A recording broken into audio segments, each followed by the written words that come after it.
Muy buenas tardes, bendiciones para todas y todos. Que la gracia, la misericordia y la paz de Dios, el Padre de nuestro Señor Jesucristo, sea con cada uno de ustedes. Acompáñenme en una oración esta hermosa tarde para dar inicio a nuestro estudio de Génesis. Vaya conmigo, por favor, acompáñeme. Bendito Dios y Padre Santo, tú eres eterno, tú eres bueno y para siempre es tu misericordia. Delante de ti, Señor, presentamos nuestras vidas para traer, Señor, una alabanza y una adoración. Cada vez que nosotros aprendemos algo de tu palabra, nuestro corazón quiere expresar esa gratitud a ti. Nuestra vida misma, Señor, como sacrificio de alabanza, recíbela. Sabemos que somos aceptos delante de tu presencia por la sangre preciosa de tu Hijo Jesucristo. Señor, en ti confiamos y contigo contamos. Necesitamos la ayuda de tu Espíritu, Señor, para poder entender la revelación tuya. Permite que mis hermanas y hermanos que están conectados en esta hora sean bendecidos a través de tu palabra, a través de la enseñanza de tu palabra. Y a la persona que tú vas a usar para esta enseñanza, unge también sus palabras, para que lleguen con la unción de tu Espíritu a la vida de mis hermanos y hermanas, para que tú nos instruyas, para que tú nos exhortes, para que tú nos redargullas. Y en última, Señor, todo esto es para que tú nos edifiques. Queremos ser edificados en ti, en Cristo Jesús, nuestro Señor y Salvador. Amén. Muy bien, vamos a retomar nuestros pasos de nuestro estudio de Apocalipsis, de Génesis. Estoy metido en Apocalipsis todavía.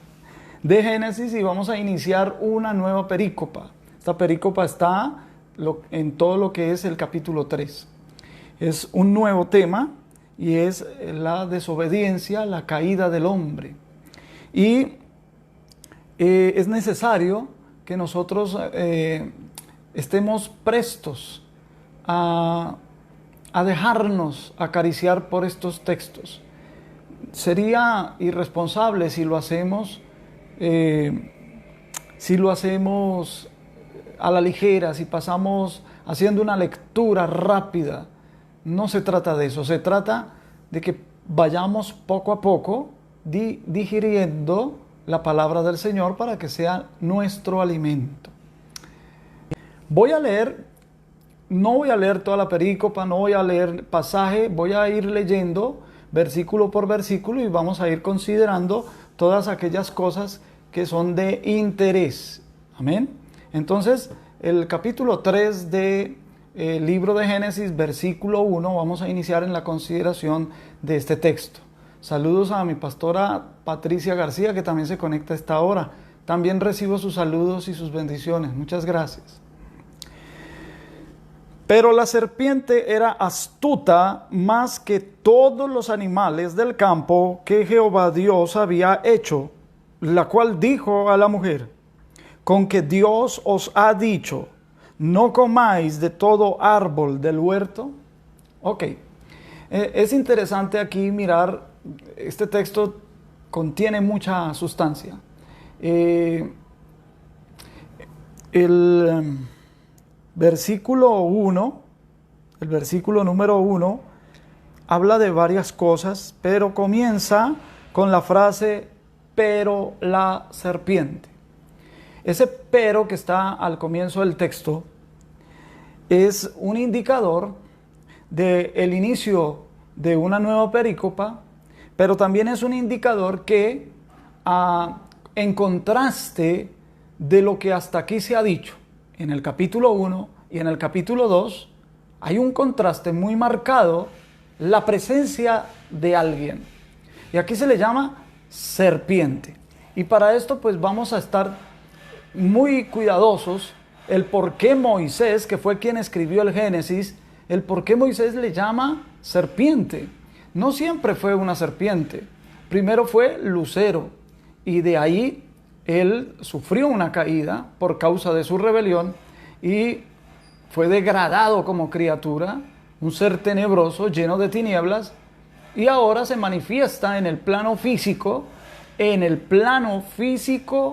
de la creación terrenal, la creación reordenada terrenal, para entablar un diálogo con la mujer.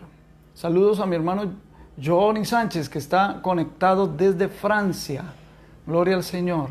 Bien, entonces, la serpiente, la palabra serpiente viene de la palabra Nahash. Y la palabra Nahash literalmente viene a significar algo así como sisear, siseadora. Ese sisear es una articulación de la lengua, ¿verdad? Y este es el indicativo más sobresaliente de este apelativo que se le da aquí a la serpiente.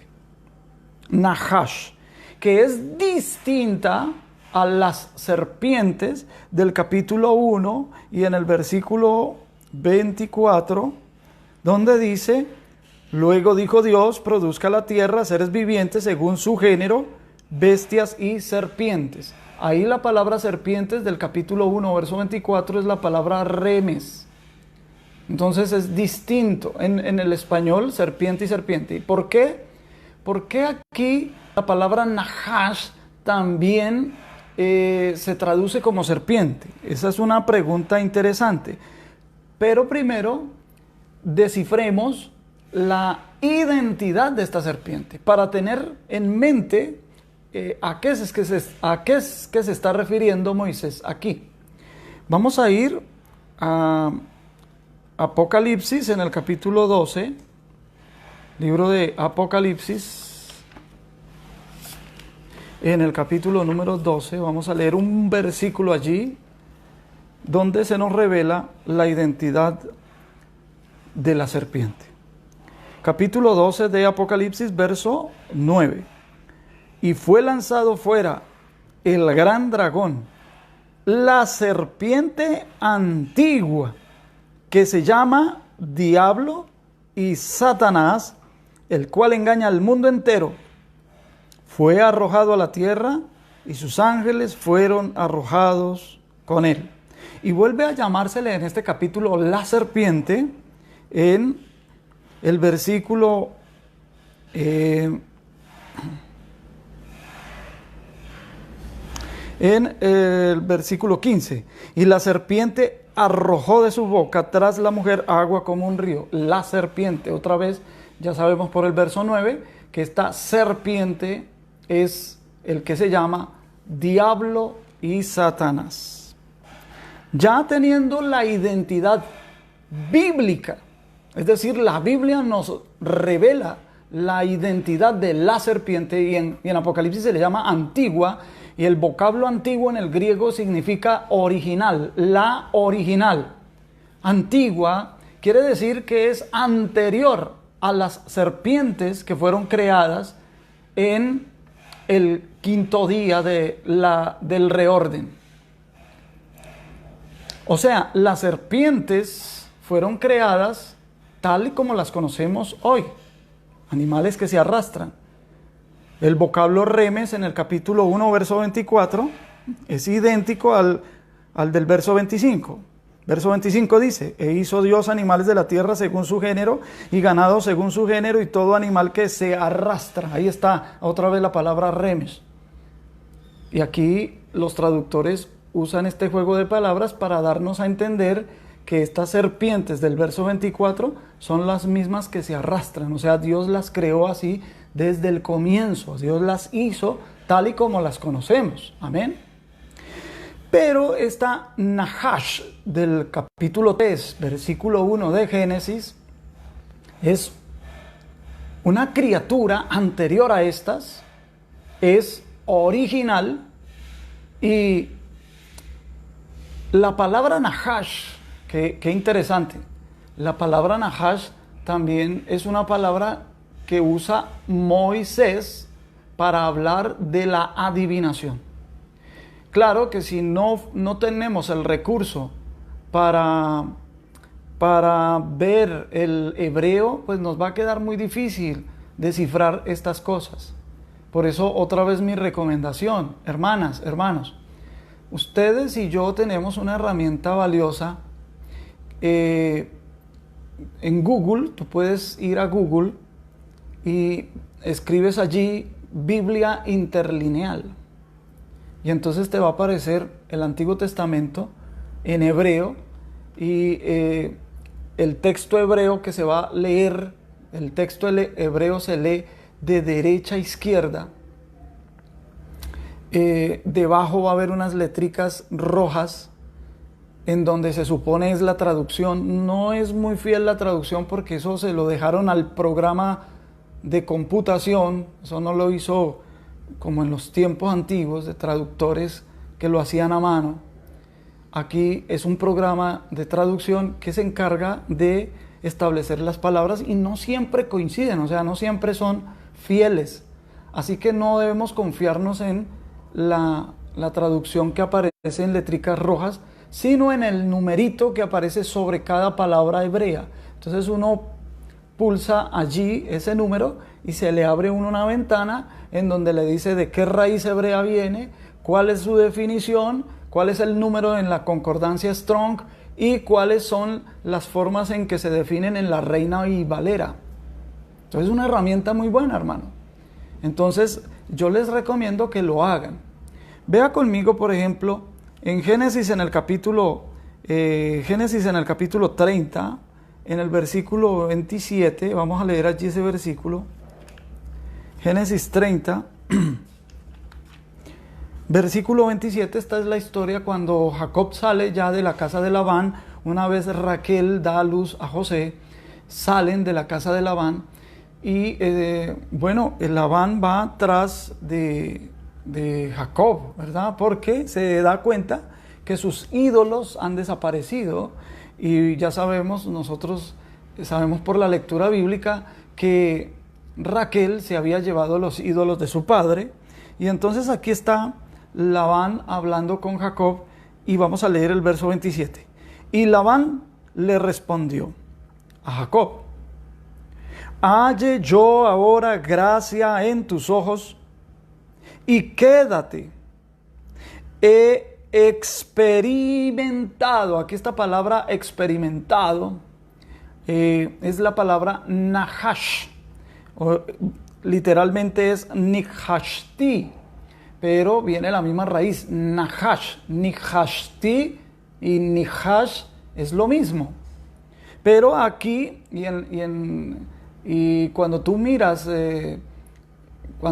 el significado de la palabra, está hablando de adivinación. Es decir, no es que él ha experimentado, Labán ha experimentado que Jehová me ha bendecido por tu causa, sino que yo he adivinado. Eso es lo que dice en el original. Yo he adivinado que he sido bendecido por Jehová por causa tuya.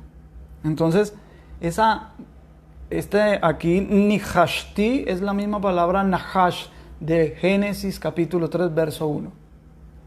Entonces ya vemos que la palabra nahash ya comienza a dar una connotación según el uso que Moisés le da, porque Moisés es el escritor de Génesis. Entonces cuando Moisés utiliza una palabra, esto yo debo dejarlo claro ahora, hermano, porque nos aproximamos a notar palabras y detalles de la forma de escribir de Moisés. Moisés es muy meticuloso a la hora de escribir y cuando él escoge una palabra, sabe por qué escoge esa palabra y luego la va a usar más adelante, bien sea aquí en Génesis o en otro de los libros que él escribió, llámese Éxodo, Levítico, Número, Deuteronomio. En cualquiera de esos libros que sean escritos de Moisés, él va a utilizar esas mismas palabras con la misma connotación. Por eso aquí en el original a Labán se le da la connotación de adivinación, de que hacía prácticas de adivinación, y para darle la connotación de quién le daba la adivinación, cuál era la fuente de su adivinación, utiliza la palabra nihashti. Es decir, la misma palabra usada para la serpiente del capítulo 3, verso 1, que es la fuente de esa adivinación, la fuente de la mentira. Por eso en Apocalipsis dice la serpiente antigua, que se llama Diablo y Satanás, la cual engaña al mundo entero. ¿Cómo la engaña? Con sus mentiras. El Señor Jesús dijo que Satanás es mentiroso desde el principio, padre de mentira.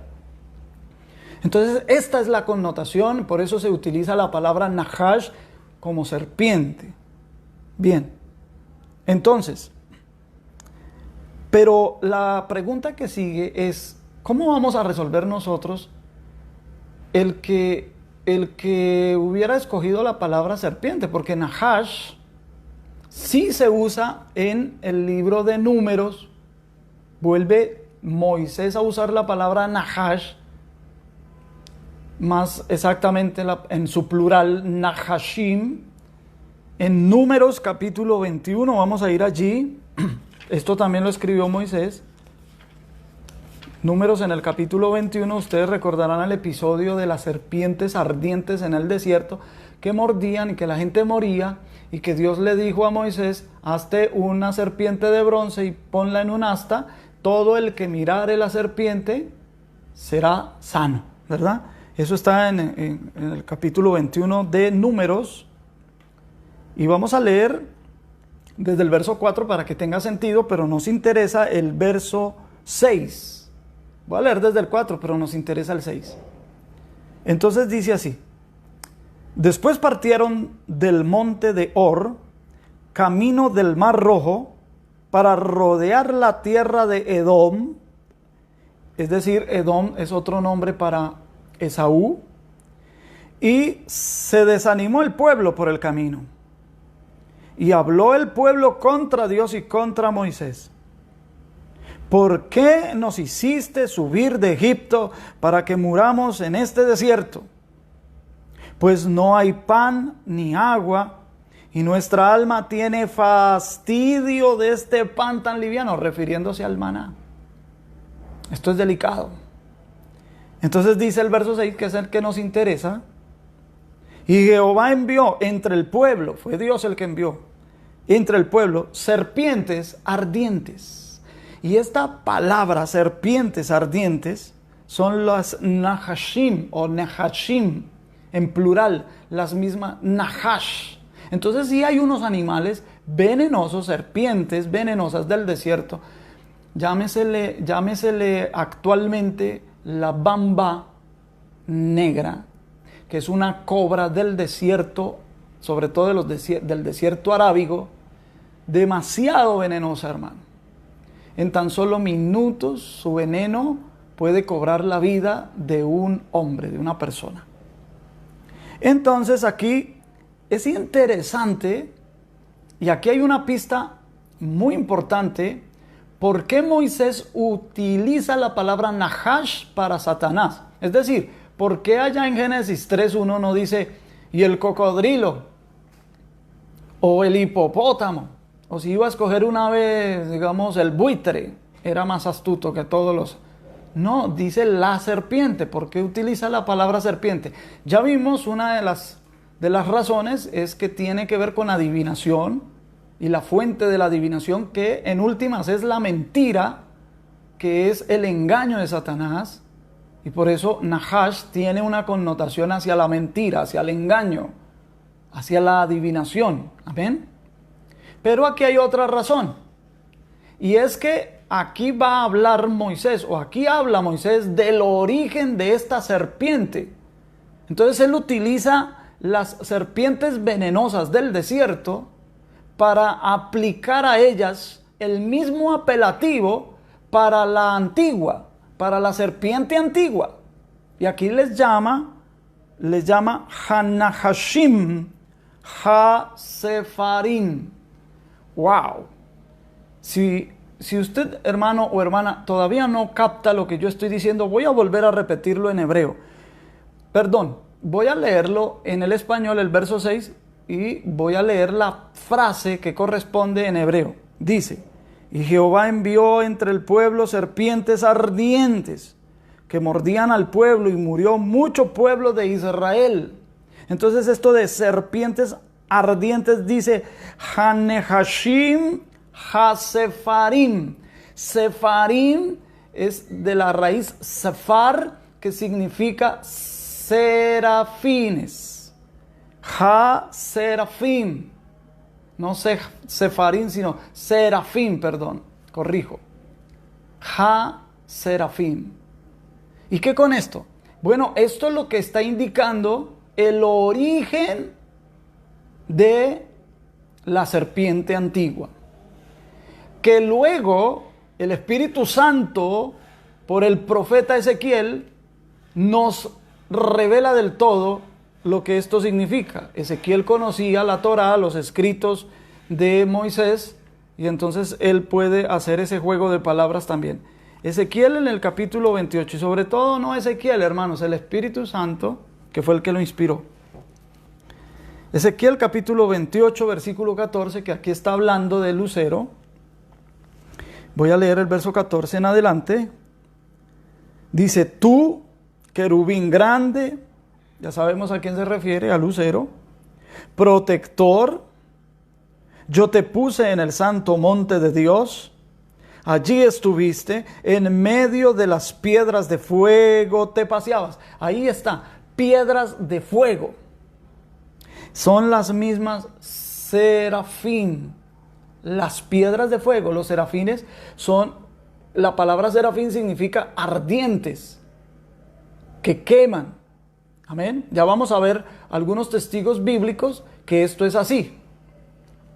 Dice, en medio de piedras de fuego te paseabas. De ahí es que los teólogos han desarrollado la idea que Lucero era el director de la adoración en el ámbito angelical, porque los serafines son adoradores. O sea, los serafines están como desempeñando oficios sacerdotales en la presencia de Dios, en la presencia del trono de Dios, y ellos están encargados de quemar, porque son piedras de fuego, quemar el incienso, es decir, la adoración y las oraciones de los santos. Ya ahora vamos a presentar los testigos bíblicos. Voy a seguir leyendo Ezequiel. En medio de piedras de fuego te paseabas. Perfecto eras en todos tus caminos, desde el día que fuiste creado hasta que se halló en ti maldad. A causa de la multitud de tus contrataciones fuiste lleno de iniquidad y pecaste. Por lo que yo te eché del monte de Dios y te arrojé de entre las piedras de fuego, oh querubín protector. Entonces las piedras de fuego son los serafines. Vea conmigo Isaías capítulo 6. Isaías capítulo 6, donde aparecen claramente los serafines, y el texto de Isaías lo dice. Voy a leer desde el verso 1 hasta el verso 6 para que tenga sentido. En el año que murió el rey Usías, vi yo al Señor sentado sobre un trono alto y sublime, y sus faldas llenaban el templo. Por encima de él había serafines. Entonces aquí hay ángeles ministradores, sacerdotales, porque esto de portar el incienso que está en Apocalipsis, ahora vamos a leer, es un oficio sacerdotal. Es decir, todo lo que se muestra en lo natural es una revelación de lo que sucede en lo espiritual. Amén. Entonces vuelvo y leo. Por encima de él había serafines. Cada uno tenía 6 alas. Con 2 cubrían sus rostros, con 2 cubrían sus pies y con 2 volaban. El uno al otro daba voces, diciendo, Santo, Santo, Santo, Jehová de los ejércitos, toda la tierra está llena de su gloria. Y los quiciales de las puertas se estremecieron con la voz del que clamaba, y la casa se llenó de humo. Entonces dije, ay de mí, que soy muerto, porque siendo hombre inmundo de labios y habitando en medio de pueblo que tiene labios inmundos, han visto mis ojos al Rey, Jehová de los ejércitos.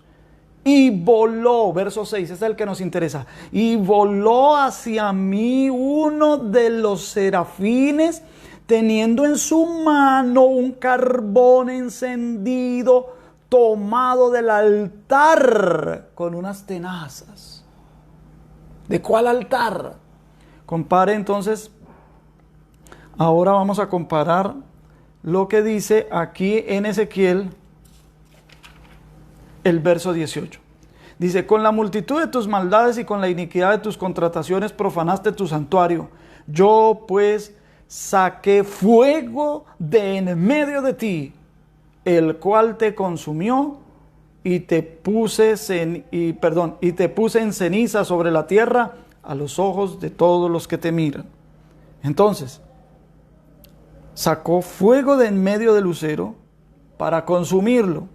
Y es por eso que Moisés llama en Números capítulo 21, verso 6 a esas serpientes ardientes, porque es un código, es una clave. Está diciendo, estas serpientes que son venenosas y que su veneno se esconde debajo de su lengua, son las mismas, digamos, representantes en lo físico de la sisiadora antigua, es decir, de la Nahash antigua.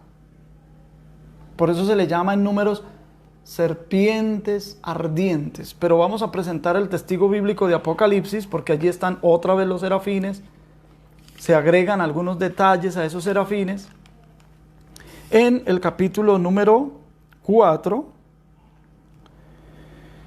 verso 6, y delante del trono había un mar de vidrio semejante a un cristal, y junto al trono y alrededor del trono 4 seres vivientes llenos de ojos delante y detrás. Estos 4 seres vivientes, los mismos serafines.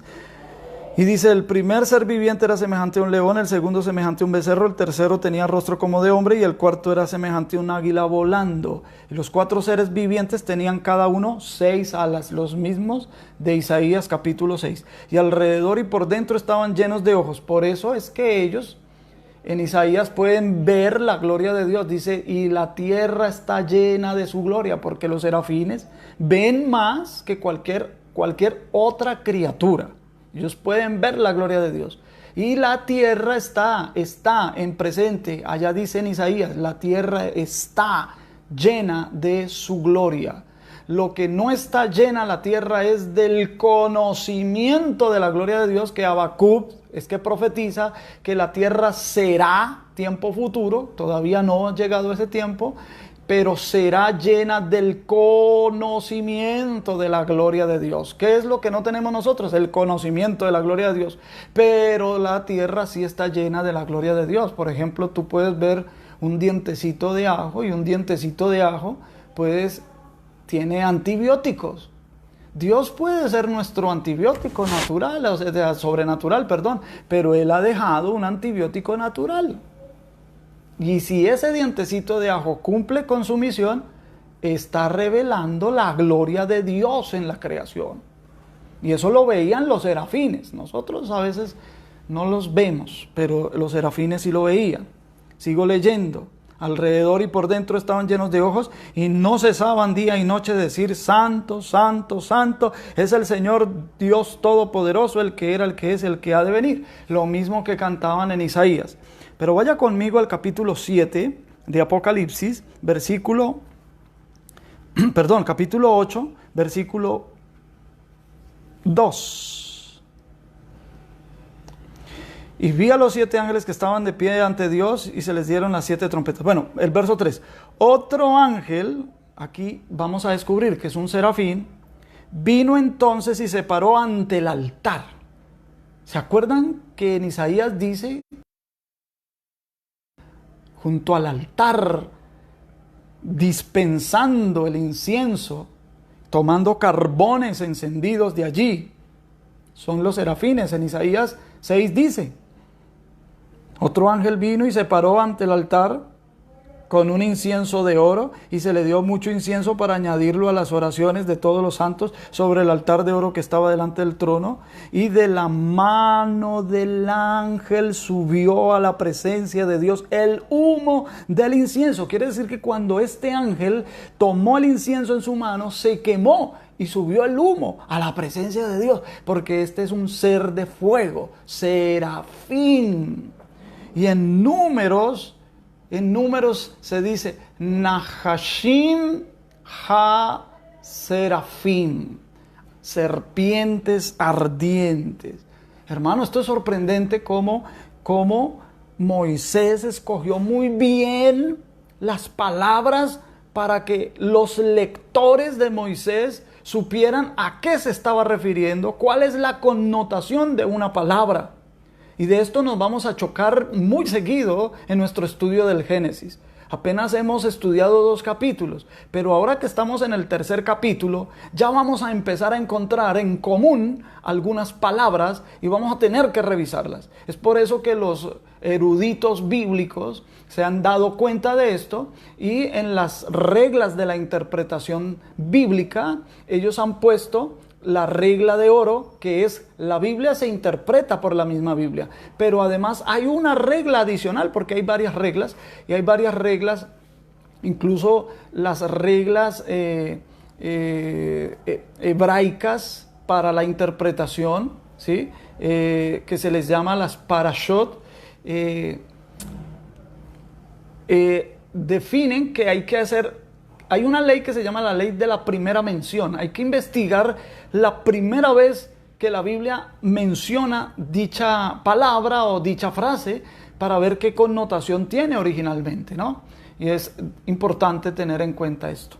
Bueno, entonces ya sabemos, número 1, la serpiente es el que se llama diablo y Satanás, que engaña al mundo entero. Por lo tanto, Moisés luego utiliza la palabra Nahash para hablar de adivinación. En el caso de Labán, que parecía ser que adivinaba cosas a través de sus ídolos y sus cosas. Él era pagano, ustedes lo saben. Y también tiene la connotación de su origen. Por ello le llama antigua, porque su origen viene de cuando él se paseaba en medio de los serafines, en medio de piedras de fuego, en medio de los serafines. Los serafines hacen el oficio de adoración. Ellos son los que dispensan el incienso para Dios. Por lo tanto, esto de la adoración significa que si Lucero se paseaba en medio, era porque él puede ser que los estaba organizando y los estaba dirigiendo. Además que en el texto de Ezequiel dice que los primores de tus flautas y tamboriles estaban dispuestas para ti el día de tu creación. Es decir, tanto los instrumentos como los ángeles que interpretaban esos instrumentos para la adoración a Dios estaban listos, estaban aparejados para él, para cuando él fuese creado. Amén. No en honor a él, sino para cuando él fuese creado, puesto que él iba a tomar esta posición y este oficio de director de adoración para el mundo angelical, para el universo angelical. Gloria sea al Señor. Y él, obviamente, él organizaba todo esto y hacía que el mundo angelical adorara a Dios, para que la gloria de Dios destellara, viniera a sus vestiduras y luego se reflejaba y se refractaba de 10 maneras distintas, porque la vestidura de lucero era compuesta de 10 piedras preciosas. Y esta reflexión y esta refracción de la luz era la información que el mundo angelical recibía para ir conociendo quién era Dios, el Creador. Entonces ustedes ven que ellos exaltan de acuerdo al conocimiento que tienen de Dios, y si ellos exaltan, por ejemplo, la gloria de Dios o la santidad de Dios, santo, santo, santo. Flautas y tamboriles, porque todos los instrumentos musicales se desprenden de una de las dos. O son instrumentos de viento o son instrumentos de percusión. Incluso los de cuerda son instrumentos de percusión. Hay que golpear la cuerda para que suene. El teclado, todo es de percusión. Si no son de percusión, son de viento. En estos dos grupos se clasifican todos los instrumentos musicales. Bueno, doy gloria a Dios por eso. Sigamos adelante, capítulo 3, versículo 1. Pero la serpiente era astuta. Esa palabra astuta viene de la palabra garón, es decir, gutural la A debe ser gutural, Aarón. No como Aarón, el hermano de Moisés, sino Aarón. Y la palabra Aarón con O significa desnudo. Y la palabra Arum con U significa astuto. ¿Cómo le parece? Es exactamente las mismas letras hebreas, solo cambia la vocal. Lo mismo que en el español, Aarón y Arum. Arum significa astuto, Aarón, Aarón significa, termina en M, significa desnudo. Por eso yo dije ayer que el verso 25 del capítulo 2 lo íbamos a dejar para considerarlo hoy. Y estaban ambos desnudos, Adán y su mujer, y no se avergonzaban. Entonces, esta palabra, que solo difiere en una vocal, pero exactamente las mismas consonantes hebreas, deben estarnos indicando algo. Vamos a ir, por ejemplo, a ver qué significa Arum o Aarón en el vocablo hebreo. Significa lo mismo, pero tiene dos caras. Entonces vamos a ir a Job, en el capítulo 1, en el versículo 21. Dice, y dijo Job, desnudo salí del vientre de mi madre, y desnudo volveré allá. Jehová dio y Jehová quitó, sea el nombre de Jehová bendito.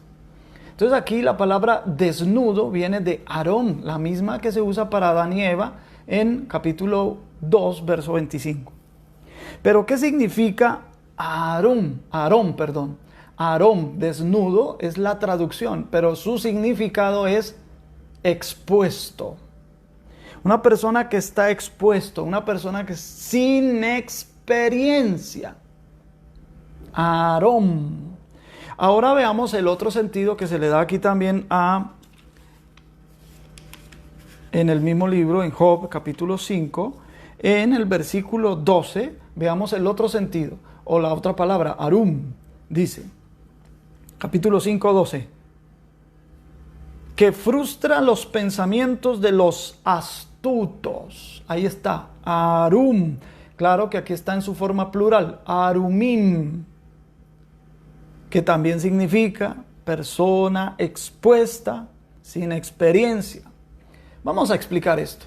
Aarón y Arum, su significado es el mismo, pero se puede traducir como desnudo o se puede traducir como astuto. ¿Por qué? Porque cuando se dice desnudo y cuando se dice astuto, se está implicando que es una persona sin experiencia y que tiene exposición al mal. Está expuesta al mal. Por ejemplo, aquí en el versículo 12 del capítulo 5 dice que frustra los pensamientos de los astutos para que sus manos no hagan nada. Lo que está diciendo aquí es que es una persona, o sea, estos astutos son personas que optan por lo instintivo antes que por lo intuitivo. Y resulta que Dios creó al ser humano no instintivo, sino intuitivo, porque el ser humano tiene espíritu. Y la forma en que su espíritu, el espíritu nuestro, que es la esencia de nuestra identidad, el alma es nuestra personalidad.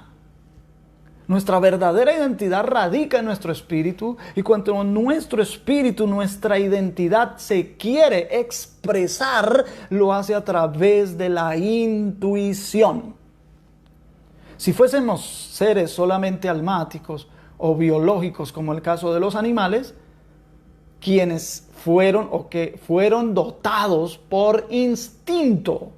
Ellos se conducen por instinto, ellos no tienen intuición, ellos tienen instinto.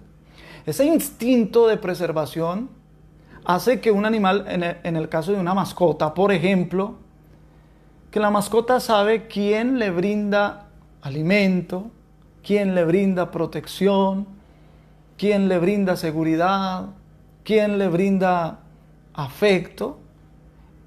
La correspondencia de la mascota hacia su amo pareciera que el animal tiene sentimientos, que el animal tiene afectos, y no. Es una manifestación de instinto. El animal sabe quién es, con quien ha tenido un enlazamiento vital. Es decir, todo el recurso de su preservación lo tiene en su amo. Por eso un animal doméstico puede ser, bueno, no todos los domésticos, pero en el caso de las mascotas, puede llegar a ser muy fiel. Son muy fieles porque su instinto les dice que deben serlo. Hay animales salvajes que han sido criados en cautiverio y han demostrado los mismos instintos de un animal doméstico o de una mascota. Hace poco aquí en Colombia murió un león, ya no recuerdo cómo era que se llamaba el leoncito, y lo dejaron morir porque se lo quitaron a la dueña original, la que lo cuidaba desde que era cachorro.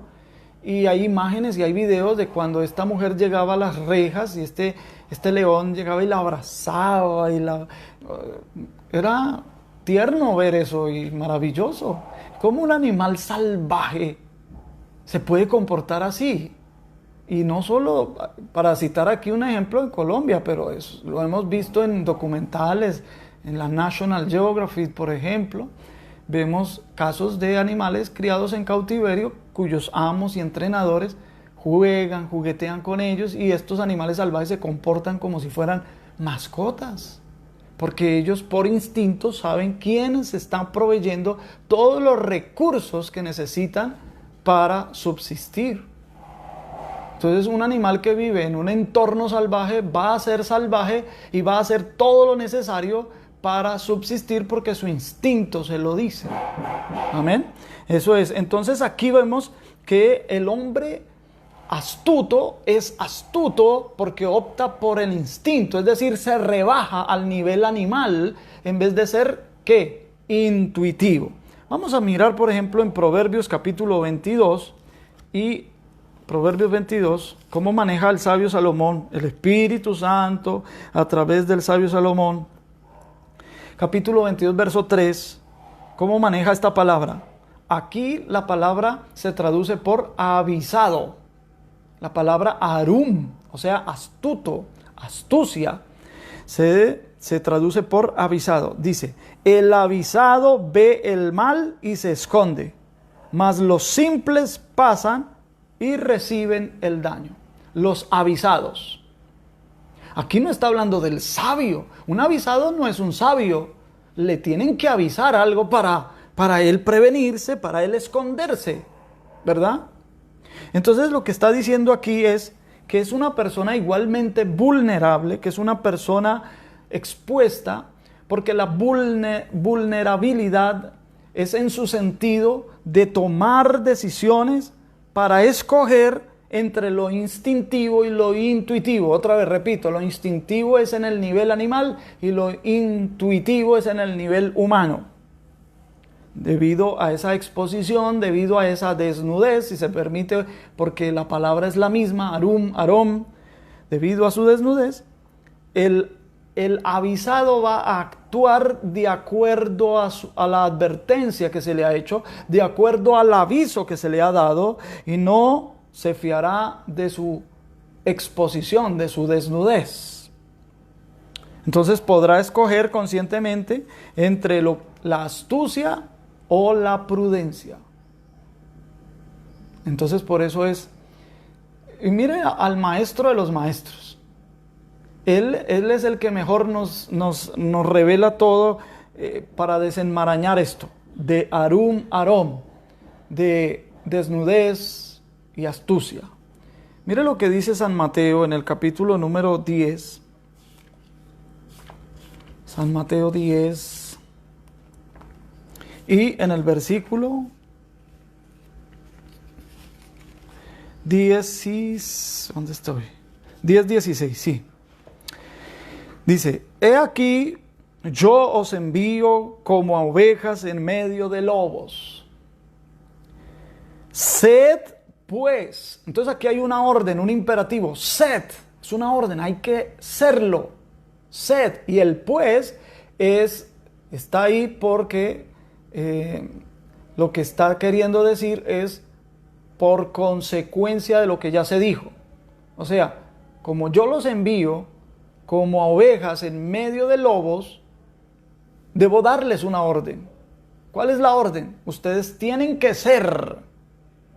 por consecuencia de lo que ya he dicho, deben ser prudentes como serpientes y mansos o sencillos, como palomas. Así dice el verso 16 del capítulo 10 de Mateo. En conclusión, una persona desnuda, como en el caso de Adán y Eva, y una serpiente astuta están en el mismo nivel. El astuto es astuto porque escoge el instinto en vez de la intuición. Y esta es la característica de la serpiente del capítulo 3, verso 1, que vamos a volver allí, Génesis capítulo 3, verso 1, pero la serpiente era astuta. Más que todos significa que la serpiente vivía en el ámbito de los seres vivientes que el Señor había hecho, porque dice más que todos los animales del campo que Jehová Dios había hecho. Entonces aquí tenemos dos cosas: los animales, las bestias que fueron creadas en el día sexto, y la serpiente, la antigua, está viviendo en el mismo ámbito, en el mismo nivel de los animales, en el mismo nivel de las bestias. Por eso, y con mucha razón, Juan en Apocalipsis dice que el número de la bestia también es el número del hombre, porque la bestia fue hecho, las bestias fueron hechas en el verso 6 y el hombre igualmente. En el día sexto, y el hombre igualmente en el día sexto. Entonces comparten el mismo número. Y en ese nivel está la serpiente. Pero la serpiente no vive en Edén ni en el huerto, sino en el campo. El campo, como ya hemos dicho, es una referencia al atrio en el tabernáculo. En el tabernáculo podían entrar incluso los pecadores hasta el atrio, a traer sus sacrificios de paz, sus sacrificios de perdón, sus ofrendas por el perdón, y podían traer los animales, es decir, las bestias que iban a ser sacrificadas.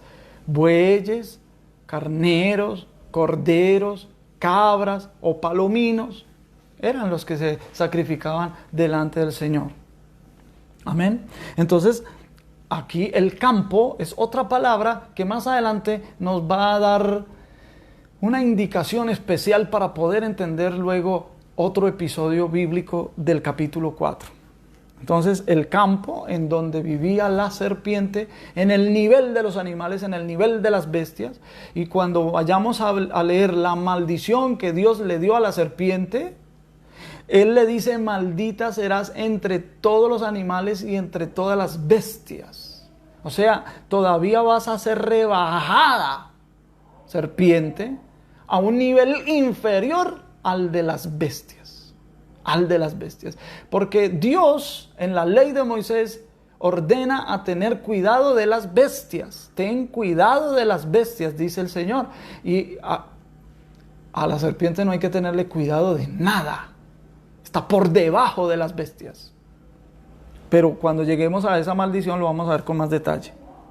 Y dice: la serpiente era astuta más que todos los animales del campo. Su instinto era mayor que todos los animales del campo que Jehová Dios había hecho. Y entonces le dijo a la mujer. Entonces aquí, hermanos queridos, la narración tiene un cambio, una variación abrupta y radical. Es decir, estamos viendo una serpiente, y cuando nosotros leemos en el español nos imaginamos la serpiente como una serpiente de las que Dios creó, y a veces no la imaginamos que andaba en la puntita, en la cola, o que tenía patas, porque después de la maldición queda arrastrándose. Nos imaginamos de muchas maneras a esta serpiente, pero ahora resulta hablando con Eva. ¿Cómo es posible que Satanás, bien sea que haya tomado el disfraz de una serpiente o haya usado a una serpiente para hablarle a la mujer? ¿Cómo es posible esto? Hay algo que no encaja. Entonces, seamos Seamos racionales a la hora de interpretar el texto, para no desfigurar lo que Moisés y el Espíritu Santo a través de Moisés nos quiere decir. Como ya vimos que ya Moisés preparó de antemano para los lectores de su época, para los lectores contemporáneos a él, cuando leyeran Génesis, entendieran perfectamente cuál es la connotación y cuál es la referencia de la serpiente. Y ya dijimos, la serpiente, la Nahash o las Nahashim, Ha-Serafim, es una indicación de que la serpiente antigua proviene del mundo angelical y que habitaba en medio de los serafines, en medio de las piedras de fuego. ¿Quién era el que habitaba en medio de las piedras de fuego? Ezequiel dice, tú querubín, querubín protector. Entonces, como querubín, vamos a mirar una cita bíblica sobre los querubines, y para eso vamos a volver a Ezequiel en el capítulo 1. Ezequiel en el capítulo 1. Bendito sea el nombre del Señor. Dice en el verso 5. Y en medio de ella, esa ella es una figura, voy a leer desde el 4. Miré y aquí que venía del norte un viento tempestuoso y una gran nube con un fuego envolvente y alrededor de él un resplandor y en medio del fuego algo que parecía como bronce refulgente y en medio de ella la figura de 4 seres vivientes y esta era su apariencia. Había en ellos semejanza de hombre. Verso 6. Cada uno tenía 4 caras y 4 alas. Los pies de ellos eran derechos y la planta de sus pies como planta de pie de becerro y centellaban a manera de bronce muy bruñido. Debajo de sus alas y sus 4 lados tenían manos de hombre y sus caras y sus alas por los 4 lados. Con las alas se juntaban el uno al otro, no se volvían cuando andaban, sino que cada uno caminaba derecho hacia adelante. El aspecto de sus caras era cara de hombre y cara de león al lado derecho de los 4, y cara de buey a la izquierda de los 4. Asimismo había en los 4 cara de águila. Esto es extraordinario. Tú te puedes imaginar estos querubines. ¿Saben por qué sabemos que son querubines? Vamos a ir al capítulo 10 de Ezequiel. Capítulo 10 de Ezequiel. Y voy a leer desde el verso 1. Miré y he aquí en la expansión que había sobre la cabeza de los querubines, como una piedra de zafiro que parecía como semejanza de un trono que se mostró sobre ellos. Y habló al varón vestido de lino y le dijo, entra en medio de las ruedas debajo de los querubines y llena tus manos de carbones encendidos de entre los querubines y espárcelos sobre la ciudad. Y entró a vista mía.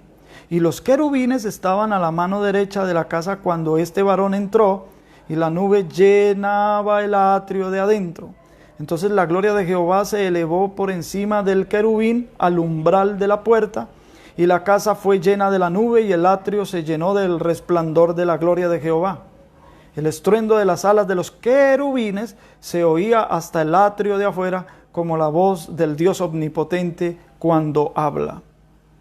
Y luego dice, verso 7, y un querubín extendió su mano de en medio de los querubines al fuego que estaba de entre ellos y tomó de él y lo puso a las manos del que estaba vestido de lino, el cual tomó y salió. ¿Notan ustedes aquí la relación entre los querubines y las piedras de fuego o el fuego? Entonces luego dice, quiero leerles para donde dice que fue la misma visión que tuve en el río Quebar. Verso 20. Estos eran los mismos seres vivientes que vi debajo del Dios de Israel junto al río Quebar y conocí que eran querubines. No confundamos los serafines con los querubines. Solo que los querubines tienen una estrecha relación con los serafines y los serafines tienen su oficio, pero los querubines tienen los suyos. Los serafines y alrededor del trono. Y los querubines están debajo del trono, como decir, sosteniendo el trono. Entonces aquí hemos dicho todo esto porque si la serpiente antigua era un querubín, él tiene la facultad de disfrazarse, como dice Pablo, como ángel de luz, y él se va a disfrazar como en una de sus 4 caras. Puede presentarse como un becerro, puede presentarse como un águila, puede presentarse como un león, o puede presentarse como un hombre. Y así, en esta apariencia, es que debió habérsele presentado a Eva, para que Eva no tuviera ninguna sospecha de que algo raro estuviera aconteciendo. Ciertamente ella estaba viendo una criatura muy especial, diferente a su esposo y diferente al verbo, pero con semejanza de ellos, y que hablaban, porque Eva no era caída del zarzo, hermanos. Eva sabía que los animales no hablaban, aunque ella podía discernir la energía de cada uno de los animales, al igual que Adán, pero ella sabía que el Creador no les había dado a ninguno de ellos la facultad de comunicarse con palabras como sí se la dio al ser humano.